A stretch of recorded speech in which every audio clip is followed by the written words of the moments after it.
जरूरी। इसके बाद लैंडोर सबसे पहले उस जगह जाता है जहां फ्राई ने आत्महत्या की थी।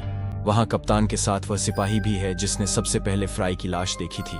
जब लैंडोर सिपाही से पूछताछ करता है तो वह बताता है कि पिछली रात इलाके में गश्त करते समय उसने किसी के चीखने की आवाज सुनी थी। जब वह आवाज के पीछे गया तो उसने फ्राई की लाश को एक पेड़ से लटकता हुआ पाया।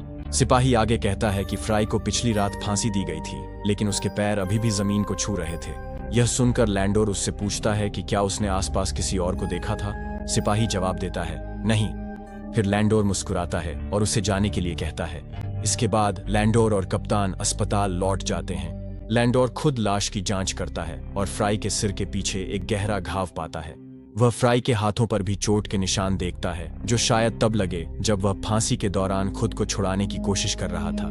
इससे यह अनुमान लगाया जा सकता है कि फ्राई ने खुद को नहीं मारा, बल्कि किसी ने जबरदस्ती उसे पेड़ पर लटका दिया था।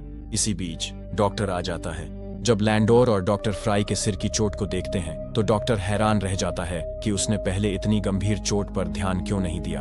फिर लैंडोर और डॉक्टर फ्राई की मुट्ठी खोलते हैं और उसके अंदर एक कागज का टुकड़ा पाते हैं जिस पर कुछ अक्षर लिखे होते हैं। डॉक्टर हैरान रह जाता है कि इतनी महत्वपूर्ण जानकारी उसकी नजर से कैसे छूट गई।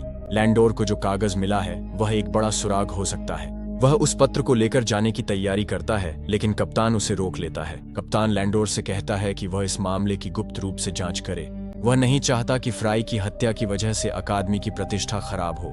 वह लैंडोर को सख्ती से चेतावनी भी देता है कि जब तक मामला सुलझ न जाए वह शराब न पिए। लैंडोर पहले ही शहर में शराबी के रूप में बदनाम हो चुका था। कप्तान की सभी शर्तें मानने के बाद लैंडोर अपनी जांच शुरू करता है। वह उस जगह लौटता है जहां फ्राई की लाश मिली थी और सुराग ढूंढना शुरू करता है। जांच के दौरान अकादमी का एक छात्र वहां आ जाता है। उस कैडेट का नाम एडगर है।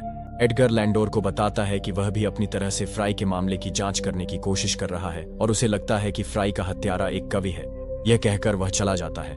बाद में लैंडोर उस कांस्टेबल से पूछताछ करता है जो फ्राई की रखवाली कर रहा था।